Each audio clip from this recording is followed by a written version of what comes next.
اس واسطے کہ کوئی ایسا بڑا گناہ ہو چکا ہے جس کی وجہ سے وہ وبال اللہ تعالیٰ ابھی تک جاری رکھے ہیں۔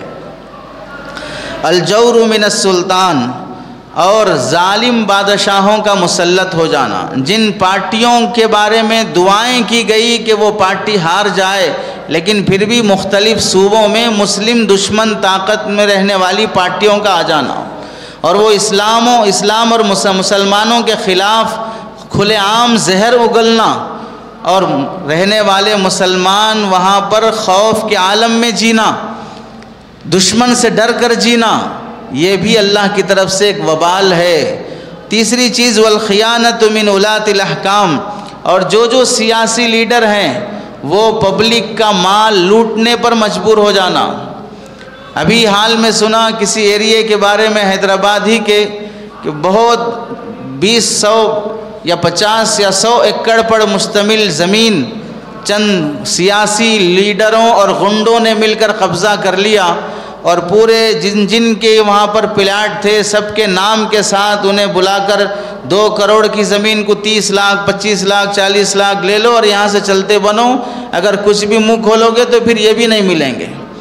ظالم حکمران مسلط ہو جانا، تمہاری جائیداد پر تمہارا حق نہیں رہنا، کچھ نہیں کر سکتے، کس کے پاس جائیں، کس سے کیس کریں، کس سے انصاف مانگیں۔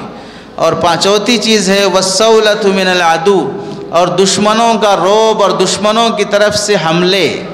آئے دن مسلمانوں پر کسی نہ کسی طریقے سے جسمانی حملے ہونا، قتل کے حملے ہونا، یا انہیں میڈیا کے ذریعے سے ٹارچر کیا جانا، ان کے دماغ کو محو کر لینا کہ کیا چل رہا ہے سماج میں سمجھ میں نہیں آ رہا ہے۔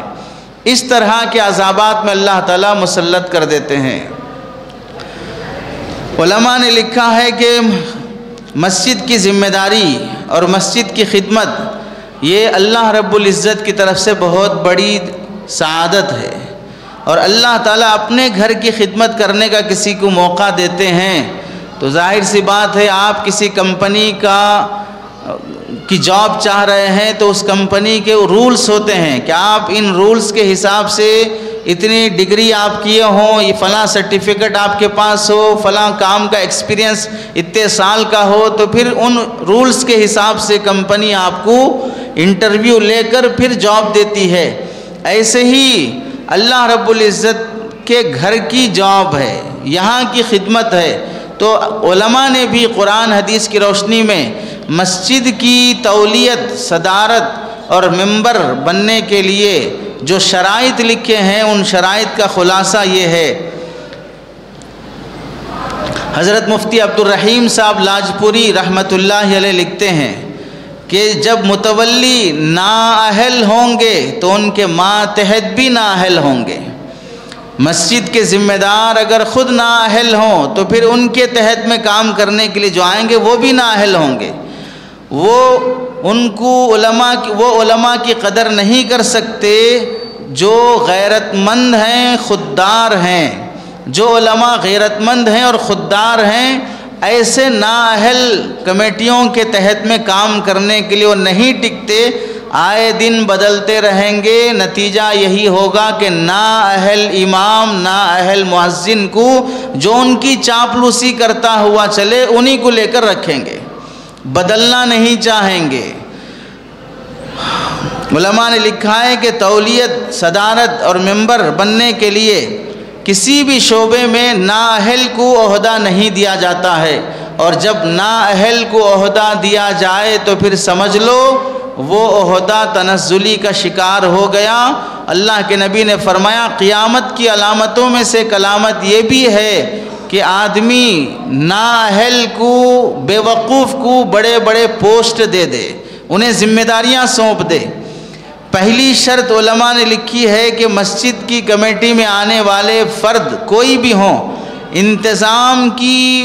انتظام کو بخوبی انجام دینے کی ان کے اندر قابلیت ہو، مینجمنٹ سنبھالنے کی ان کے اندر اہلیت ہو، کیسے لے کے چلنا پبلک کو، مصلیوں کو، امام کو، مؤذن کو، ہر شخص کو کیسے ہینڈل کرنا چاہیے، کس کے ساتھ کیسے رہنا چاہیے، یہ اگر انہیں نہیں آتا ہے تو پھر ایسا شخص مسجد کا ممبر یا کمیٹی کا ممبر بننے کی اہلیت نہیں رکھتا ہے۔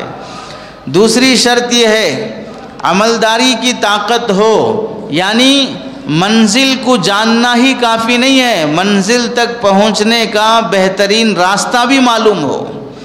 مجھے یہاں سے ممبئی جانا ہے، ممبئی معلوم ہے، لیکن ممبئی جانے کا راستہ کون سا ہے وہ نہیں معلوم ہے۔ ایسے مجھے مسجد کی ذمہ داری سنبھالنا ہے، کیسے سنبھالنا وہ نہیں معلوم ہے، تو پھر ایسے شخص کو بھی تولیت نہیں دی جائے گی۔ تیسری بات لکھی ہے انتظامی امور میں مہارت بھی ہو، صرف جانکاری کافی نہیں ہے، مہارت بھی ضروری ہے۔ معاملات اور مالیات میں امانت داری اور دیانت داری ہو۔ حضرت شعیب علیہ السلام کے پاس ان کی بیٹی حضرت موسیٰ علیہ السلام کو جب لے کر آنے لگیں تو اس سے پہلے حضرت شعیب علیہ السلام سے ان کی بیٹی نے فرمایا کہ جس شخص نے ہماری بکریوں کو پانی پلانے میں مدد کی ہے وہ شخص دو خوبیوں کا مالک ہے، ان خیر من استاجرت القوی الامین، طاقتور بھی ہے امانت دار بھی ہے۔ تو جو عہدے پر آتے ہیں ان کے اندر اپنے نظام کو سنبھالنے کی طاقت بھی ہونا اور پھر امانت داری بھی ہونا۔ تولیت اور صدارت اور مسجد کی کمیٹی میں آنے کے لیے حضرت یوسف علیہ السلام کو اللہ تعالیٰ نے وزیر خزانہ بنایا مصر کا، تو اس وقت بھی حضرت یوسف علیہ السلام نے فرمایا تھا انی حفیظ علیم، میں اس شعبے کی حفاظت کر سکتا ہوں، اس کی جانکاری مجھے حاصل ہے۔ ایسے ہی حضرت سلیمان علیہ السلام کو اللہ تعالیٰ نے حضرت سلیمان علیہ السلام نے بلقیس کا تخت لانے کے لیے جب کہا، جنات کو حکم دیا تو اس جن نے کہا وَإِنِّي عَلَيْهِ لَقَوِيٌّ أَمِينٌ، میں وہ تخت لانے کی طاقت بھی رکھتا ہوں اور امانت داری بھی میرے اندر ہے۔ ایسے ہی کسی پوسٹ پر آنے کے لیے آدمی کو وہ پاور بھی ہونا چاہیے اور پھر امانت داری بھی ہونا چاہیے۔ اور پانچویں صفت ہے کہ مسجد کا ہر ذمہ دار حق پرست ہو، نفس پرست نہ ہو۔ صحیح بات قرآن حدیث کی روشنی میں ہمیں معلوم ہو گئی، ہم اپنے نظریے اور اپنے سوچ کو چھوڑ دیں گے، آپ جو فرما رہے ہیں ہم اس کو فالو کریں گے۔ نہیں، ہماری مسجد میں سالوں سے ایسے چلا رہا ہے، ہمارے باپ دادا سے ایسے چلا رہا ہے، ہم خاندانی طور پر یہ سب کرتے آ رہے ہیں، اب یہ نئے علماء نکل کر یہ سارے مسائل بتا رہے ہیں، تو ظاہر سی بات ہے ہمارے باپ دادا کے زمانے میں ہارٹ کا آپریشن نہیں تھا، ہمارے باپ دادا کے زمانے میں شوگر کے نئے سسٹم نہیں تھے، کینسر کے لیے ڈائلسس کا نظام نہیں تھا، تو ظاہر سی بات ہے پھر ان تمام شعبوں میں باپ دادا جیسے علاج کراتے تھے ویسے علاج کرا لو، نئی ٹیکنالوجی یوز نہ کرو۔ ان سب چیزوں میں نئی ٹیکنالوجی دیکھو گے، ہمارے باپ دادا اینڈرائڈ موبائل یوز نہیں کرے، ایپل فون یوز نہیں کرے، کمپیوٹر یوز نہیں کرے، تو پھر ہم بھی یوز نہ کریں۔ جب دنیا کے اسباب میں ترقی ہوتی ہے تو ہم اسے استعمال کرتے ہیں، ایسے ہی دینی معاملات میں بھی انہی احادیث اور قرآن کی روشنی میں نئے حالات کے پیش نظر تشریح کی جاتی ہے، اسے بھی سمجھنا ہماری ذمہ داری ہوتی ہے۔ خواہش پرست آدمی کو مسجد کا ذمہ دار نہیں بنایا جائے گا جو مسجد میں اپنی منمانی چلاتا ہو۔ اللہ رب العزت نے حضرت داؤد علیہ السلام سے فرمایا یا داؤد انا جعلناک خلیفۃ فی الارض فاحکم بین الناس بالحق ولا تتبع الہوی، اے داؤد ہم نے آپ کو ذمہ دار بنایا ہے، انصاف سے فیصلہ کرو، نفس پرستی نہ کرو۔ انبیاء سے نفس پرستی نہیں ہو سکتی، لیکن ان کے ذریعے سے تعلیم دینا ہے کہ جو کسی پوسٹ پر آئے منمانی نہ کرے، وہ قرآن حدیث کی روشنی میں اپنی زندگی گزارے۔ اور ساتویں بات علماء نے لکھی ہے، ممبر یا کمیٹی کا ممبر یا صدر بننے کی پہلے سے اندر خواہش نہ ہو کہ میں موقع ملے تو فلاں کمیٹی کے خلاف کچھ بھی ہنگامہ کر کے اپنی ایک ٹیم بنا کر اپنے ایک نئی کمیٹی بنانے کی کوشش کریں گے، کمیٹی کے کسی ممبر سے جھگڑا ہو گیا تو پوری کمیٹی کو ہٹانے کی چال بازی اور مکاری کریں گے، اور کمیٹی میں سے کچھ لوگ کم ہو گئے تو دور دور سے اچکاتے رہیں گے، بس 5 لوگ رہ گئے کمیٹی میں، ان کی ہی چلتی ہے، کوئی کسی کے سنتے ہی نہیں ہے، اس واسطے اپنی ایک ٹیم بنا کر کام کرنے والی کمیٹی کو ہٹانے کی کوشش کرنا۔ اور تو اور بعض بندوں کے دل میں کمیٹی میں آنے کا جذبہ صرف اس واسطے ہوتا ہے کہ ہم کو چلانا ہے۔ ایک صاحب کہنے لگے امام صاحب نمازوں میں فجر میں مغرب میں عشاء میں وہی سورے پڑھتے جو روزانہ پڑھ رہے ہیں، بدل بدل کے نہیں پڑھتے. تو ذمہ دار نے کہا کہ بھئی آپ بولیے امام صاحب کو. نہیں آپ کمیٹی کے ذمہ دار ہیں، آپ بولیے. نہیں تو میرے کمیٹی میں لیجئے، میں بولتا ہوں. دیکھیے بڑھاپے میں کلمے کی موت مرنے کی فکر کریں، بڑھاپے میں مسجد میں چلانے کی فکر نہ کریں. بیٹوں کی نظر میں گر گئے، بیوی کی نظر میں گر گئے، خاندان کی نظر میں گر گئے، اب بچی کچھ عزت وہ علماء اور ائمہ کی نظر میں بھی آگے گرا لینا چاہتے ہیں. کل مرنے کے بعد یہی مسجد کا امام ہے جو کھڑے ہو کر جنازے کی نماز پڑھے گا. اور جب یہ ظلم ائمہ کو ٹارچر کرنے کا، مؤذنین کو ٹارچر کرنے کا، جنازے کی نماز میں نماز پڑھاتے وہ اس امام کے دل میں آئے گا کہ یہی وہی شخص ہے جو فلاں ٹائم پہ مجھ سے بحث کیا تھا، میرے عیب نکالا تھا، مجھ سے جھگڑا کیا تھا، تو اللہم اغفر لحینا و میتنا کی دعا پڑھتے ہوئے بھی بد دعا نکلے گی. اس واسطے مسجد کی کمیٹی میں آنا کی خواہش اس واسطے کہ ہم بولیں گے. ظاہر سی بات ہے کہ اللہ ہر چیز کا بچپنا، جوانی، بڑھاپا سب رکھتا ہے. ایک آدمی کی زندگی کی شروعات ہوتی ہے، پھر وہ ایک ٹاپ پر پہنچتا ہے، پھر اس کے بعد اس کی تنزلی شروع ہوتی ہے. انسانوں میں جس طرح اللہ نے ترقی تنزلی رکھی ہے، کمیٹیوں میں بھی ویسے ہی ہے، تنظیموں میں بھی ویسے ہی ہے، اداروں میں بھی ویسے ہی ہے. بعض ادارے شروع میں بہت ٹاپ پہ چلتے ہیں، بہت سے اسکول شروع میں بہت ٹاپ پہ چلتے ہیں. آپ خود اندازہ کر لیجئے جن اسکولوں سے آپ پڑھ کے آئے ہیں، اب آپ پڑھنے کے زمانے میں وہ اسکول بہت ٹاپ پر تھی، اب وہ اسکول کسی حیثیت کی نہیں ہے، وہاں اتنا مینجمنٹ صحیح نہیں ہے، ایجوکیشن صحیح نہیں ہے. کیا معلوم ہوا؟ وہ ایک اسکول کی بھی جوانی ہوتی ہے، اسکول کا بھی بڑھاپا ہوتا ہے، کالج کی بھی جوانی ہوتی ہے، کالج کا بھی بڑھاپا ہوتا ہے. ایسے ہی انسان کی زندگی کی بھی جوانی اور بڑھاپا ہے. یہ بڑھاپا اپنی فکر کرنے کے لیے ہے، دوسروں پہ حکومت کرنے کے لیے نہیں ہے.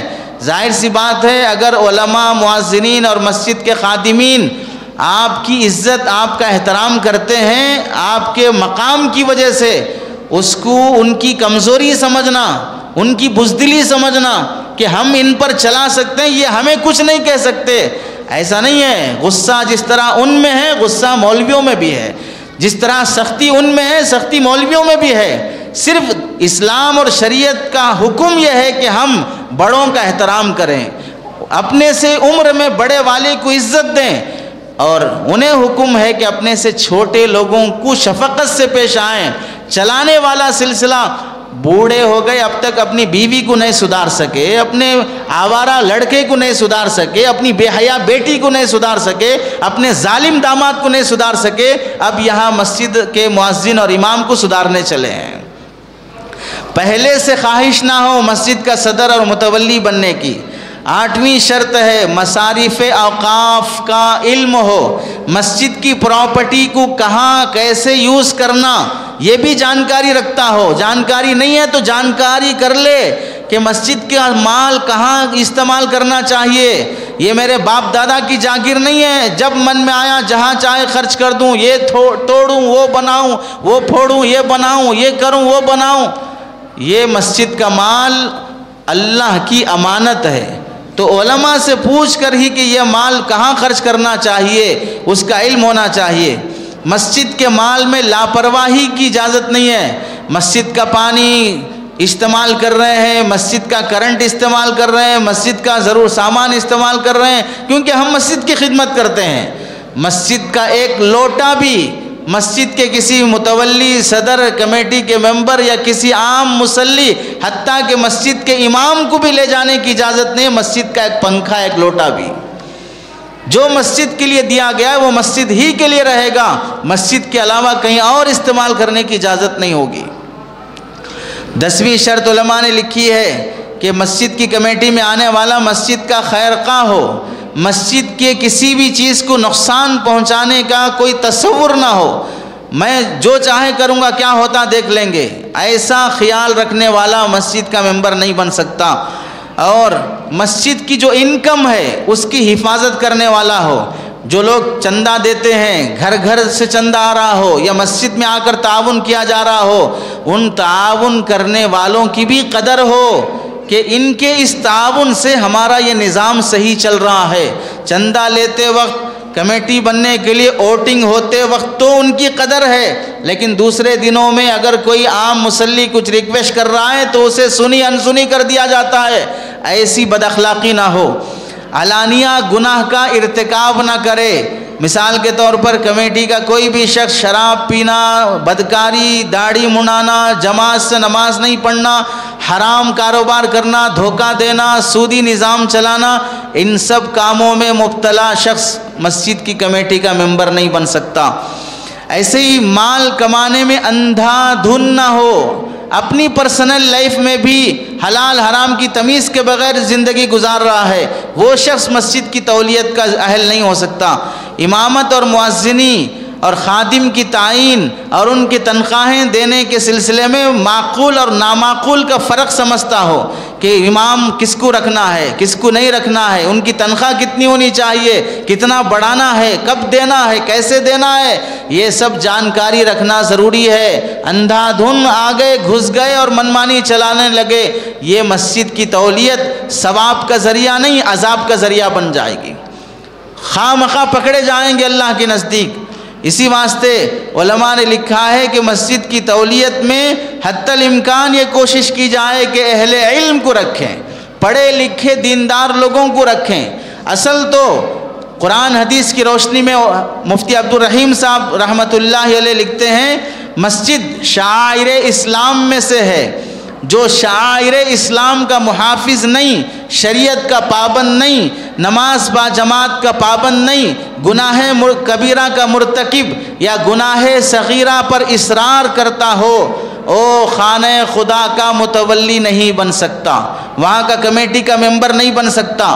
اس میں اللہ کے گھر کی، امام کی، مؤذن کی، بلکہ مصلیوں کی بھی توہین ہے کہ فاسق اور فاجر کو مسجد کا صدر بنا دیا جائے، حرام کام کرنے والے کو مسجد کا ذمہ دار بنا دیا جائے، یہ اللہ کے گھر کی توہین ہے۔ اور علامہ شامی رحمۃ اللہ علیہ بڑے فقیہ گزرے ہیں، لکھتے ہیں بے عمل فاسق کو عہدے سے معذور کر دینا چاہیے، حاملین قرآن کو جہال اور فاسقوں کی ماتحتی اور تابعداری کرنے سے قرآن کے حامل علماء اور ائمہ کی توہین لازم آتی ہے کہ نااہل اور جاہلوں کی ماتحتی میں علماء کو رہنا پڑ رہا ہے۔ جیسے جس گھر میں مرد کی نہیں چلتی، عورت کی چلتی ہے، اس گھر کا مرد نامرد کہلانے کے قابل ہے، ویسے ہی عوام کی ماتحتی میں علماء کو چلنا پڑتا ہو تو پھر یہ علماء کی توہین ہے اور خود اس سرپرست اور عہدے دار ذمہ دار کے لیے بھی ہلاکت کا ذریعہ ہے۔ اس کی مثال ایسی سمجھ لیں، امام صاحب آگے کھڑے ہیں، قوم پیچھے کھڑی ہے، تو پھر یہ وہ نماز ہے جو زندہ لوگ پڑھتے ہیں۔ عام نمازوں میں امام آگے کھڑتا ہے، قوم پیچھے کھڑتی ہے، تو اس میں سب زندہ ہیں۔ اور جس نماز میں امام سے کوئی آگے بڑھ جائے تو پھر وہ جنازے کی نماز ہوتی ہے۔ تو امام سے آگے بڑھنے والی کوئی کمیٹی اور کوئی ممبر بن جائے تو پھر اس کی زندگی کی موت ہے، اس کے دل کی موت ہے، اس کے دین اور آخرت کی موت ہے۔ اسی طرح حضرت عمر بن عبدالعزیز رحمۃ اللہ علیہ لکھتے ہیں، اپنے گورنروں کو حکم دیا کہ تم کوئی بھی پوسٹ اگر کسی کو دینا چاہتے ہو، عالم حافظ ہونے کو دیکھو، عام لوگوں کو عہدے نہ دیا کرو، علماء حفاظ کو دیا کرو، کیونکہ وہ قرآن حدیث کی روشنی میں فیصلہ کرتے ہیں۔ اور علامہ شامی رحمۃ اللہ علیہ لکھتے ہیں، اگر عوام اور علماء دونوں میں سے مسجد کی تولیت اگر کسی کو دینا ہے، علماء زیادہ حقدار ہیں، کیونکہ خیرہم من خیر غیرہم، ان میں اگر خیر ہے تو علماء میں ان سے زیادہ خیر ہوگا۔ اگر عوام میں شر ہے، علماء میں بھی شر ہے، تو علماء کا شر عوام کے شر سے بہتر ہوگا، علماء کا شر عوام کے شر سے بہتر ہوگا۔ ان میں جتنی شرارت ہوتی ہے اتنی زیادہ شرارت اس طبقے میں نہیں ہوتی، کیونکہ وہ قرآن حدیث جانتا ہے اور آخرت کا ڈر ہے۔ اس واسطے علماء نے لکھا ہے کہ دیندار شخص آخری درجے میں جو آخرت کا ڈر رکھتا ہو وہ مسجد کی ذمہ داری سنبھالنے کی کوشش کرے۔ نااہلوں کے بارے میں اللہ کے نبی نے فرمایا اہل نہیں ہے پھر بھی بڑے بننے چلے ہو تو کل قیامت کے دن بغیر چاقو کے تمہارا گلا کاٹا جائے گا۔ گلا کاٹنے کے لیے چاقو ہونا اور تیز ہونا تو آسانی سے گلا کٹے گا، اور چاقو نہیں ہے اور ایسے ہی گلے پر چاقو چلائی جا رہی ہے، کوئی اور آرا چلایا جا رہا ہے جس سے گلا کٹ بھی نہیں رہا ہے اور کام بھی نہیں ہو رہا ہے، بلا وجہ کے تکلیف میں مبتلا کیے جاؤ گے اگر شوق پالو گے اپنے اندر عہدے لانے کا، بڑے بننے کا۔ مسجد کی کمیٹی سے متعلق جو ذمہ داریاں ہوتی ہیں ان میں علماء نے لکھا ہے کہ سب سے پہلی ذمہ داری اس بات کی ہوتی ہے ہر شخص چاہے وہ امام ہو، مؤذن ہو، خطیب ہو، مسجد کی کمیٹی ہو یا عام پبلک آنے والے مصلی ہوں، ہم سب کی ذمہ داری ہے ہم میں جو آدمی جو کام کر رہا ہے اس کی قبولیت کی فکر کرے۔ میں خطابت کر رہا ہوں، میرا بیان قبول ہو جائے، امامت کرنے والے کو اس کی امامت قبول ہو جائے، تعاون کرنے والوں کا تعاون قبول ہو جائے، ہر شخص اپنے نیکی کی قبولیت کی فکر کرے۔ کوئی کسی پر احسان کرنے کے لیے یہاں پر نہیں آ رہا ہے، ہر شخص اپنی ذمہ داری پوری کرنے کے لیے مسجد میں آ رہا ہے۔ چنانچہ آپ دیکھ لیں اللہ کے نبی نے فرمایا میری امت کا مجھے سب سے زیادہ جس سلسلے میں ڈر ہے وہ سب سے بڑا کام جس کا امت کو بھی احساس نہیں ہوگا۔ صحابہ نے پوچھا وہ کیا ہے؟ شرک اصغر، شرک کا مجھے ڈر ہے کہ میری امت شرک میں مبتلا نہ ہو جائے۔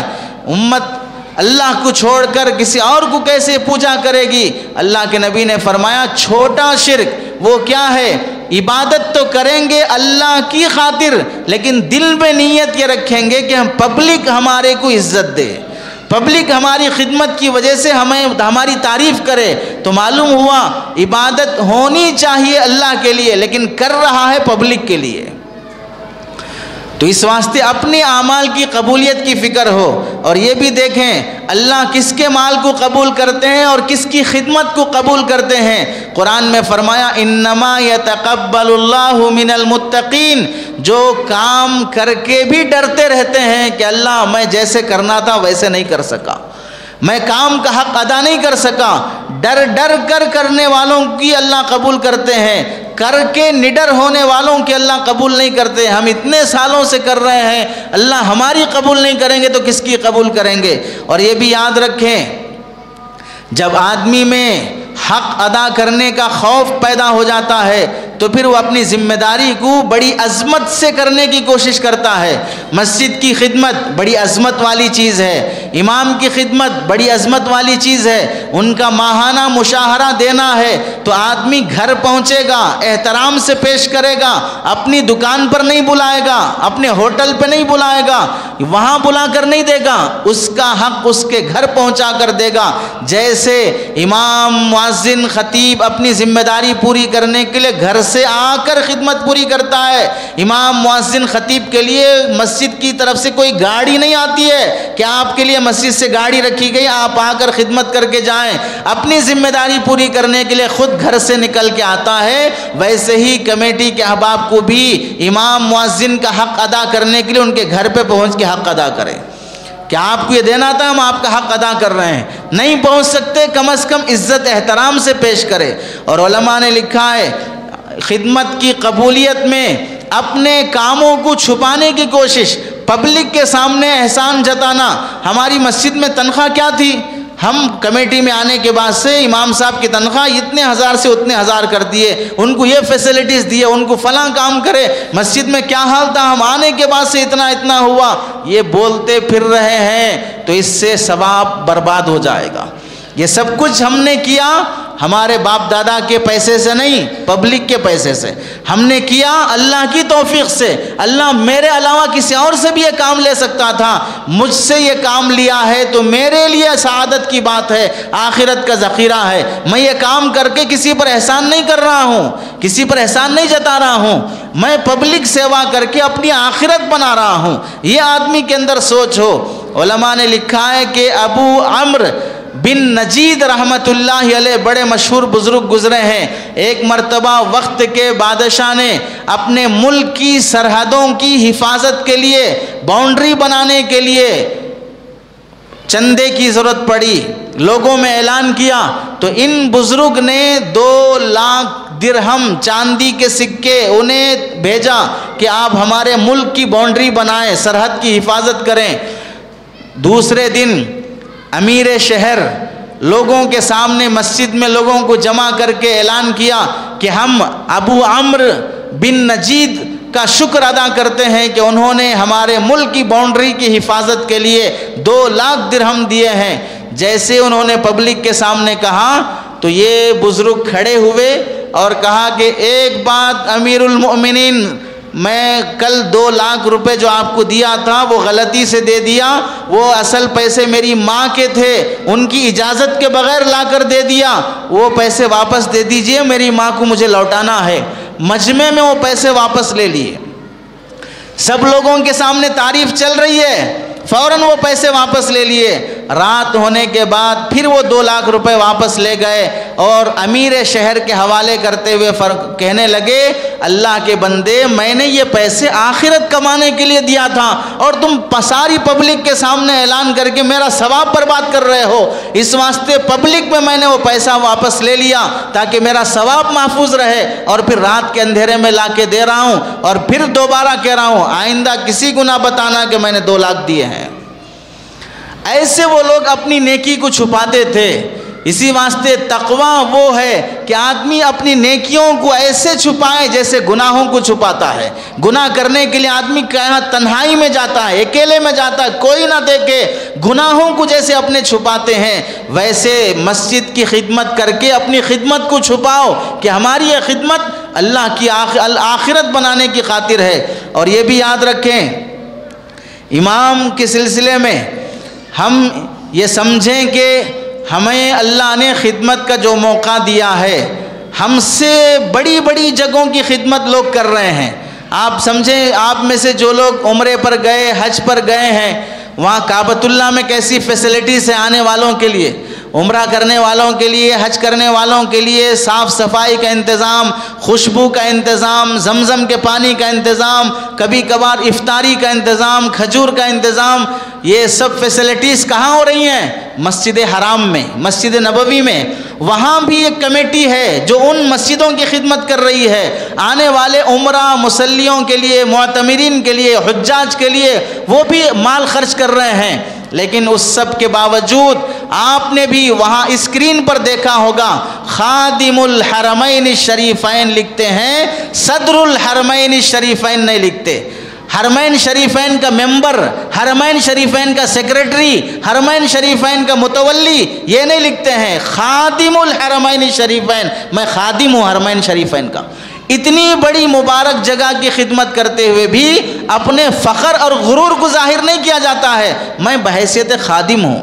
اور ہمارے پاس چھوٹی سی مسجد کی کیا صدارت مل گئی، تولیت مل گئی، آدمی اپنی جگہ فرعون بن جاتا ہے، قارون بن جاتا ہے، اتنا دندنانے لگتا ہے کہ گویا کہ پوری دنیا کی سلطنت میرے ہاتھ آ گئی ہے، کسی کی سننے تیار نہیں ہوتا ہے۔ مسجد اللہ کے گھر میں اللہ کی چلنے نہیں دیتا ہے، اپنی چلانا چاہتا ہے، تو ظاہر سی بات ہے یہ مسجد کی خدمت ثواب کا ذریعہ نہیں، عذاب کا ذریعہ بن جائے گی۔ اور بہت اہم چیز یہ ہے، جو بھی مسجد کی خدمت کرتے ہوں یا عام پبلک ہو، یہ کام ساری پبلک کی ذمہ داری ہے کہ مسجد کی خدمت میں امام اور مؤذن جو مسجد کو آباد کرنے کے لیے کام کرتے ہیں، نماز پڑھانا، بیان کرنا، تعلیم کرنا، جو بھی خدمات ہیں، مسجد سے ہدایت پھیلنے والے کام کرنے والے لوگ، ان کا احترام کرنا ہم سب پر ضروری ہے۔ امام اور مؤذن کا احترام، ان کی عظمت دل میں رکھنا ہم سب پر ضروری ہے۔ کیوں ضروری ہے؟ یہ بات سمجھ لیں، امامت ایک پیشہ نہیں ہے، ایک جاب نہیں ہے، امامت ایک منصب ہے۔ یہ اللہ کے نبی علیہ السلام کی نیابت ہے، سرکار دو عالم صلی اللہ علیہ وسلم نے جو کام کیا وہ کام یہ لوگ کر رہے ہیں۔ اور پھر یہ بھی سمجھ لیں، امام بندوں اور اللہ کے درمیان میں ترجمان ہوتا ہے، ہم سب کی نمازیں قبول کروانے والا امام ہوتا ہے، اللہ سے دلانے والا امام ہوتا ہے، ہماری آخرت جس سے بنتی ہے وہ امام ہے۔ تو امامت کی عظمت، امام کی قدر ہم پر واجب ہوتی ہے۔ علماء نے لکھا ہے کہ قبولیت ہمارے اعمال کی وہ خاص طور سے دین میں سب سے افضل نماز ہے، اور دین میں سب سے افضل نماز ہے، اور مسلمانوں میں سب سے افضل وہ نماز پڑھانے والا ہے۔ مسلمانوں میں سب سے افضل وہ نماز پڑھانے والا امام ہوتا ہے، جیسے دین میں نماز سب سے افضل ہوتی ہے۔ یحییٰ بن معاذ رحمۃ اللہ علیہ فرماتے ہیں العلماء ارحم بامت محمد من آبائہم و امہاتہم، علماء اس امت میں ماں باپ سے بھی زیادہ رحم کرنے والے ہیں۔ کیوں؟ جب ان سے کہا گیا قیل وکیف ذلک، قال فرمایا لأن آباءہم و امہاتہم یحفظونہم من نار الدنیا، اس لیے کہ ہمارے ماں باپ ہمیں دنیا کی آگ سے بچاتے ہیں، اور یہ علماء ہمیں آخرت کی آگ سے بچاتے ہیں، جہنم کی آگ سے بچاتے ہیں۔ اس واسطے اپنے ماں باپ کی طرح ان کی قدر کرنا چاہیے۔ اور لکھتے ہیں کثرت بے احترامی کا ذریعہ نہ بنے۔ پہلے زمانے میں امام حافظ تراویح پڑھانے والے نہیں ملتے تھے، یو پی سے بہار سے مختلف ایریوں سے آنا پڑتا تھا، اور گاؤں گاؤں دیہات میں ابھی بھی انہی لوگوں کی خدمت ہو رہی ہے۔ تو اس واسطے امام اور عالم کی بہت زیادہ قدر تھی۔ اب ہر گلی میں عالم مل رہے ہیں، ہر گاؤں میں عالم مل رہے ہیں، ہر شہر میں عالم مل رہے ہیں۔ اس واسطے جب کوئی چیز عام ہو جاتی ہے تو اس کی عزت میں کمی آ جاتی ہے۔ عام چیزوں کی طرح علماء کو نہ سمجھیں۔ ابھی بھی حال یہی ہے کہ 100 میں سے 98% لوگ اسکول پڑھتے ہیں، 2% لوگ مدرسہ آتے ہیں، 2% میں سے 1% ہی مارکیٹ میں کام کرنے کے قابل ہوتے ہیں۔ جب مارکیٹ میں 1% کوئی چیز پائی جاتی ہے اس کی قدر بڑھ جاتی ہے، یہ نہیں کہ اس کی قدر گھٹ جائے۔ اور بے احترامی اس وجہ سے بھی نہیں ہونا چاہیے کہ ہمارے سماج میں جس کی تنخواہ کم ہوتی ہے اس کی عزت نہیں ہوتی، جس کی سیلری زیادہ ہوتی ہے اس کی عزت ہوتی ہے۔ تبھی تو ہم اپنا داماد چننے کے لیے زیادہ سیلری والے کو ڈھونڈتے ہیں، کم سیلری والے کو ہم اپنا داماد بنانا نہیں چاہتے۔ پتہ کیا چلا کہ کم تنخواہ یہ عزت گھٹنے کا معیار ہے، زیادہ تنخواہ یہ عزت بڑھنے کا معیار ہے۔ پیش پڑھا لکھا کیا ہے وہ اس کا کوئی مسئلہ نہیں ہے۔ اب تو انگوٹھا چھاپ بھی چائے بنانے والا بھی حکومت کر سکتا ہے، وہ لیڈر بن سکتا ہے۔ تو پھر ظاہر سی بات ہے عزت انسان کی وہ عہدے سے ہے، پیسے سے ہے، تعلیم سے عزت نہیں رہی لوگوں کی۔ تو اس لیے ائمہ کی تنخواہ کم ہے، اس واسطے ان کی بے عزتی کی اجازت مل جائے، اس کی ہرگز اجازت نہیں ہے۔ ایسے ہی بعض لوگ عزت اس واسطے نہیں کرتے کہ امام صاحب ہماری چاپلوسی نہیں کرتے، ہماری واہ واہ نہیں کرتے، ہماری ہاں میں ہاں نہیں ملاتے۔ امام صاحب فیس ٹو فیس ڈائریکٹ بول دیتے ہیں، جب تک ہمارے تلوے چاٹنے والا کوئی نہ ملے ہم اس کو بھی اپنا نہیں سمجھیں گے۔ یہ ہماری جہالت اور کمینے پن کی علامت ہے۔ امام صاحب چاپلوس اس واسطے کہ سیاسی لیڈر والا ذہن، مسجد کو سیاسی اڈا سمجھ لیا، مسجد کو اپنی پراپرٹی سمجھ لیا، تو اس واسطے یہاں جو بھی لوگ ہیں مجھے سیاسی لیڈر سمجھ کر، مجھے یہاں کا اونر سمجھ کر میرے نوکر بن کے رہنا، ایسی سوچ کے ساتھ اگر رہیں گے کوئی حق پرست عالم نہیں ملے گا۔ پھر جاہلوں کو، نااہلوں کو اپنا مقتدا بنانا پڑے گا۔ اور یہ بھی سمجھ لیں بعض لوگ اماموں کی اس واسطے قدر نہیں کرتے، وہ دیندار ہونے کے باوجود بھی، دین کے کام کرنے کے باوجود بھی ائمہ کی قدر اس واسطے نہیں کرتے، وہ یہ سمجھتے ہیں پیسہ لے کر امامت کرنا یہ خدمت دین نہیں ہے، پیسہ تنخواہ لے کر امامت کرنا یہ دین کی خدمت نہیں ہے۔ وہ بھی یہ کما رہے ہیں، ہم بھی کما رہے ہیں، اس واسطے ان کی خدمت، ان کا عزت کرنا ہمارے اوپر کیا ضروری ہے۔ اور یہ غلط فہمی دینداروں میں اتنی بسی ہوئی ہے۔ اللہ کے بندوں، دنیا کا کون سا کام ہے جو بغیر پیسے کے ہوتا ہے؟ ہمارا جان ہماری مال بول کے چلنے والوں میں بھی دکھا دیں کون سا کام بغیر پیسے کے ہوتا ہے۔ مسجد بنانا بغیر پیسے کے ہوگا، قرآن کی پرنٹنگ بغیر پیسے کے ہوگی، فضائل اعمال کی پرنٹنگ بغیر پیسے کے ہوگی، بیرون جماعتیں میں جانا بغیر پیسے کے ہوگا، بڑے بڑے اجتماعات کرنا بغیر پیسے کے ہوگا، مدرسے چلانا بغیر پیسے کے ہوگا، عمرہ حج پہ جانا بغیر پیسے کے ہوگا۔ کون سا کام ہے جو بغیر پیسے کے ہوتا ہے آپ بتا دیجئے؟ حلال ہو حرام ہو ہر کام میں پیسے کی ضرورت ہے۔ پھر یہ سمجھنا کہ امامت کرنا تنخواہ لے کر یہ خدمت دین نہیں ہے، یہ جاہل پنا اور پاگل پنا ہے۔ اور یہ موضوع امامت پر تنخواہ کا مستقل کسی جمعہ کا عنوان بنائیں گے کہ تنخواہ کا معیار اور تنخواہ کیا کی حیثیت شریعت میں کیا ہوتی ہے۔ ان وجوہات کی وجہ سے بے احترامی کی اجازت نہیں ہے۔ اور احترام زبانی بھی ہونا چاہیے، عملی بھی ہونا چاہیے۔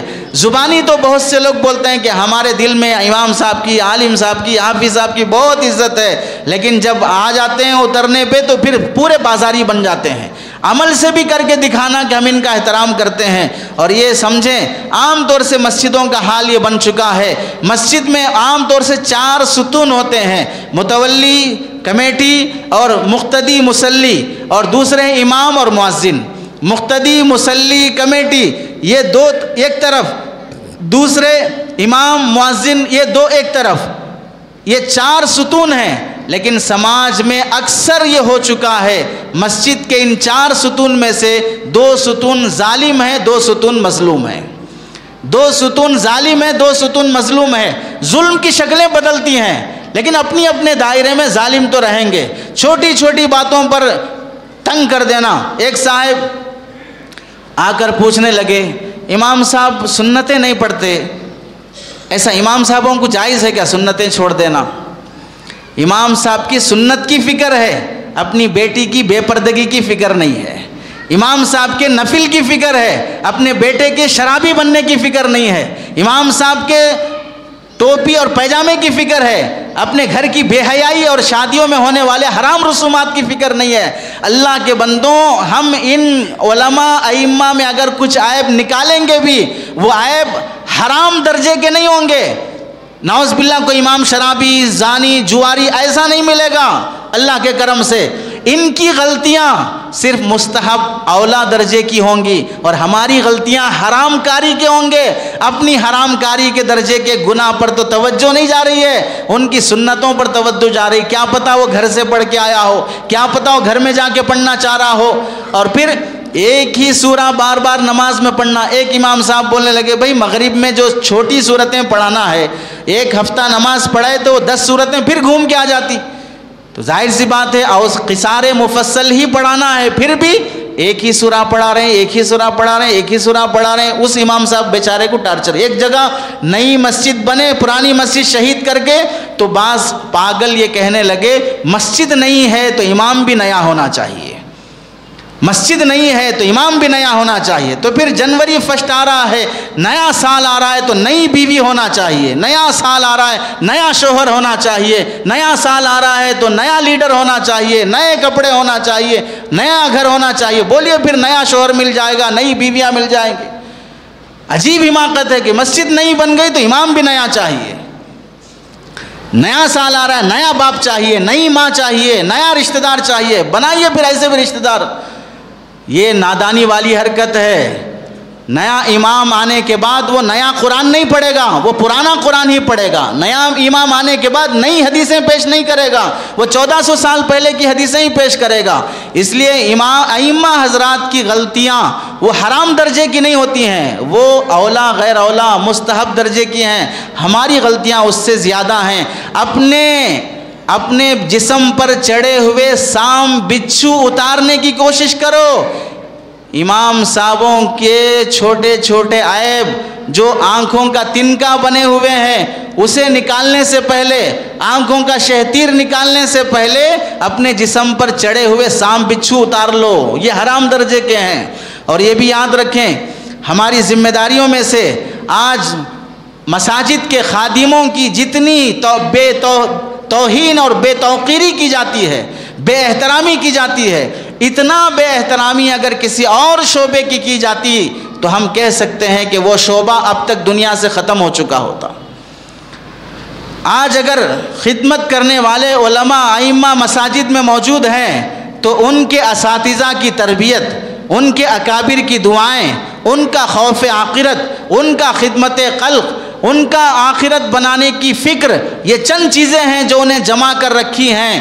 اس دور کی مہنگائی میں بھی وہ اس معمولی تنخواہ پر بھی عوام کے تانے سن کر بھی خدمت کرنے کے لیے جو جمع ہیں، چند بنیادی وجوہات کی وجہ سے، مجبوری کی وجہ سے کوئی نہیں جمع ہے۔ ایسا نہیں کہ اگر امامت چھوٹ جائے تو میں کیا کروں گا، اس کے بعد میں بیکار ہوں، سوسائڈ کر لوں گا، کچھ نہیں کر سکتا۔ اللہ تعالیٰ نے جینے کے راستے ہزاروں رکھے ہیں، ایک دروازہ وہ بند کرتا ہے تو ہزاروں دروازے کھول دیتا ہے۔ جینے کے لیے مجبوراً کوئی شخص مسجد کو پکڑا ہوا نہیں ہے. وہ وجوہات ہیں کہ ہماری قوم اگر ہم چھوڑ دیں گے تو پھر ظالم جاہل ہمارے حق پرست علماء ممبروں کو سنبھالتے ہونے کے باوجود بھی پبلک یہاں بیٹھ کر مرزا کو مان رہی ہے, انجینئر کو مان رہی ہے, گوہر شاہی کو مان رہی ہے, فیاض کو مان رہی ہے, شکیل کو مان رہی ہے. ایسے جہنمیوں کو جب دنیا فالو کر رہی ہے تو پھر آپ بتائیں حق پرست علماء کا ایک طویل سلسلہ ختم ہو جائے تو پھر دنیا کا عالم کیا ہوگا, پھر کیا حال ہوگا امت کا. یہ چیزیں جو ان کو جمع کر رکھی ہیں. اور کسی بھی عالم کی توہین یہ اتنا بڑا ظلم ہے. علامہ ابن نجیم رحمۃ اللہ علیہ نے اپنی کتاب فقہ کی البحر الرائق میں لکھا ہے استہزاء العلماء کفر, علماء کا مذاق اڑانا آدمی کو کافر بنا دیتا ہے. علماء کا مذاق اڑانا آدمی کو کافر بنا دیتا ہے. امام احمد بن حنبل رحمۃ اللہ علیہ فرماتے ہیں لحوم العلماء مسموم, علماء کا گوشت زہریلا ہوتا ہے, اس کے منہ نہ لگو ورنہ جان چلی جائے گی. ان کی غیبتیں نہ کرو ایمان چلا جائے گا. اپنے ایمان کی حفاظت اس وقت قرآن حدیث کی حفاظت ان کے ذریعے سے ہے, اس واسطے ان کی خدمت اور ان کی عزت ہمارا فریضہ بنتا ہے. اس کے ساتھ آپ یہ بھی دیکھ لیں اللہ کے نبی علیہ السلام نے بھی اپنے دور میں مسجد کی صفائی کرنے والے مؤذن کا بھی اتنا احترام کیا. ایک قبر پر سے گزرے, پوچھا کس کی قبر ہے؟ فلاں عورت کی قبر ہے جو مسجد میں جھاڑو دیا کرتی تھی. آپ نے فرمایا اللہ کے بندوں تم نے مجھے کیوں نہیں بتایا؟ میں نے کہا تھا اگر اس عورت کا انتقال ہو جائے مجھے بتانا, میں اس کی جنازے کی نماز پڑھوں گا. صحابہ نے کہا یا رسول اللہ وہ رات کا وقت تھا, آپ کو تکلیف دینا مناسب نہیں سمجھے. اللہ کے نبی صلی اللہ علیہ وسلم صحابہ کو لے کر اسی وقت اپنی جماعت بنائی اور قبر پر کھڑے ہو کر اس عورت کی جنازے کی نماز دوبارہ پڑھی, کیونکہ وہ مسجد کی صفائی کیا کرتی تھی. اتنی قدر اللہ کے نبی علیہ السلام مسجد سے جڑے ہوئے لوگوں کی کیا کرتے تھے. ہماری بھی ذمہ داری ہے کہ ہم مسجد کے خادمین کی عظمت اور توقیر اپنے دلوں میں بٹھائیں. اور اس کے بعد موضوع سے ہٹ کر ایک دوسرا, آج کے جو حالات ہیں, نیا سال شروع ہونے والا ہے, لوگوں میں جو بے حیائی نیو ایئر کے نام سے آتی ہے, اتنی زیادہ بے حیائی. مسلمان نیا سال منانے میں اتنا بے حس, بے حیا, بے شرم بنتے جا رہا ہے. اگلے سالوں میں ایسا اندیشہ ہے کہ نیا سال منانے کی اس رسم کو کوئی آنے والی قوم قرآن حدیث سے ثابت کرنے نہ لگ جائے اور اسے دین کا ایک حصہ شمار کرنے لگے. جیسے بہت سی بدعتیں پہلے کسی ضرورت کی وجہ سے شروع ہوئی تھیں, اب وہ دین کا حصہ عبادت بن چکی ہیں. ایسے ہی نیا سال خواہش پرستی کی وجہ سے شروع ہو رہا ہے, لیکن وہ ایسا نہ بن جائے کہ وہ بھی دین اسلام کا ایک حصہ ہے.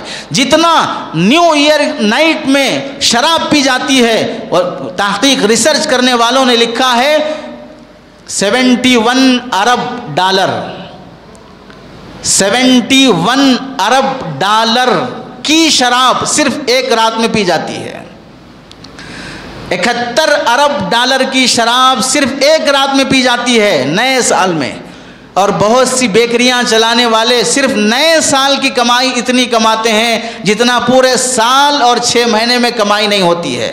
نئے سال میں جتنا زنا ہوتا ہے پورے سال میں اتنا زنا نہیں ہوتا ہے. اپنے بوائے فرینڈ اور گرل فرینڈ کے ساتھ مل کر دبئی میں برج خلیفہ دیکھنے کے لیے, نئے سال کے وہاں پر پٹاخے اور بتیاں دیکھنے کے لیے یہاں سے 1.5-2 لاکھ روپے خرچ کر کے سفر کرتا ہے مسلمان, وہاں کے 7 منٹ کا وہ منظر دیکھنے کے لیے. ایک طرف فلسطین اور غزہ کے معصوم بچوں کی جانیں, 115 مسجدوں کی شہادت, 22,000 فلسطینی مسلمانوں کی شہادت, 12,000 معصوم بچوں کی شہادت, 1 لاکھ سے زائد فلسطینی مسلمانوں کا زخمی ہو جانا, 5 لاکھ سے زائد مسلمان عورتوں کا بے گھر ہو جانا, 2 لاکھ سے زائد مسلمان ٹوٹے پھوٹے گھروں میں جینے پہ مجبور ہو جانا, تقریباً 40 سے 50 لاکھ کی آبادی مسلمانوں کی, 20 سے 25 لاکھ آبادی مسلمانوں کی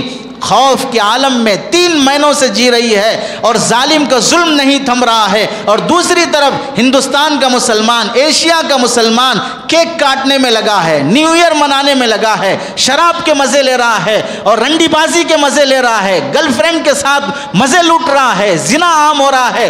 یہ دھرتی وہ ہے جہاں بیت المقدس کی حفاظت کے لیے معصوم بچے جام شہادت نوش کر رہے ہیں، مائیں اپنے سامنے 4 بیٹوں کی لاشیں دیکھ رہی ہیں، خاندان کے 17 لوگوں کی جنازے کی نماز پڑھا کر پھر وہاں کا پریس میڈیا میں آتا ہے قوم کی ترجمانی کرنے کے لیے، وہاں کے ائمہ نماز پڑھانے کی حالت میں شہید ہو جاتے ہیں، 300 سال پرانی مسجدوں کو شہید کر دیا جاتا ہے، ایک بیت المقدس کی ایک اینٹ بھی یہودیوں کو دینے تیار نہیں ہے، کوئی نوجوان وہاں کا عیسائی اور یہودی بننے تیار نہیں ہے، کوئی جوان لڑکی وہاں کی یہودیوں کا بستر گرم کرنے تیار نہیں ہے، وہ یہودی اور عیسائی بن کر اپنی جان کی حفاظت کا سودا کرنا نہیں چاہتے ہیں، جان دینے تیار، ایمان کی حفاظت کے لیے خاندان اور پریوار کو لٹانے تیار ہیں، اور ہمیں ایک بابری مسجد کی حفاظت کی توفیق نہیں مل سکی، ایک گیانواپی مسجد کی حفاظت کی توفیق نہیں مل رہی ہے، مزید برآں ہم ان مظلوموں کے داغوں پر، ان کے زخموں پر نمک چھڑکتے ہوئے یہ بے حیائی کا کام انجام دیتے ہیں کہ ہم نئے سال کی آمد پر کیک منگا کے کھا رہے ہیں، نیا ڈریس سلا رہے ہیں اور انہیں ہیپی نیو ایئر کہہ رہے ہیں۔ کن بے حیائیوں کی رسم کو ہم ایجاد کر رہے ہیں، کن ظالموں کا ہم ساتھ دے رہے ہیں۔ نیا سال عیسائیوں نے منایا ہے اور یہی ظالم دہشت گرد امریکہ عیسائی ملک ہے جو اسرائیل یہودی ملک کو ساتھ دے رہا ہے۔ ظالم کا سپورٹ کرنے والے مسلمان وہ بھی یوں سمجھ لیں جہاں فلسطین اور غزہ پر بمباری کرنے میں امریکہ دہشت گرد ہے، وہیں نیو ایئر کے نام سے کیک کھا کر شراب پی کر گرل فرینڈ کے ساتھ مزے کرنے والے لوگ بھی نتن یاہو اور جو بائیڈن کی صف میں کل قیامت میں اٹھائے جائیں گے۔ تم بھی انہی ظالموں کی صف میں کھڑے کیے جاؤ گے۔ ان کا ظلم الگ تھا، ان کا ظلم الگ ہے، لیکن ہے سب ظالموں کی صف میں۔ ہماری خاموشی ہی بہت بڑا ظلم ہے اس وقت کا، عیاشی کتنا بڑا ظلم ہوگی اس کا اندازہ کر لیں۔ اس واسطے نئے سال پر اپنی بچیوں کی حفاظت، بچوں کی حفاظت، جوانوں کی حفاظت، پورا سال کھاؤ بیکریوں کا جو کھانا ہے، لیکن نئے سال کے عنوان سے کوئی نیا کپڑا نہیں، کوئی نیا کیک نہیں، کوئی خوشیاں منانا نہیں، یہ اسلامی تعلیمات کے بالکل خلاف ہے۔ اللہ سے دعا ہے کہ اللہ تعالی عمل کی توفیق نصیب فرمائے۔ آمین۔ وآخر دعوانا ان الحمد للہ رب العالمین۔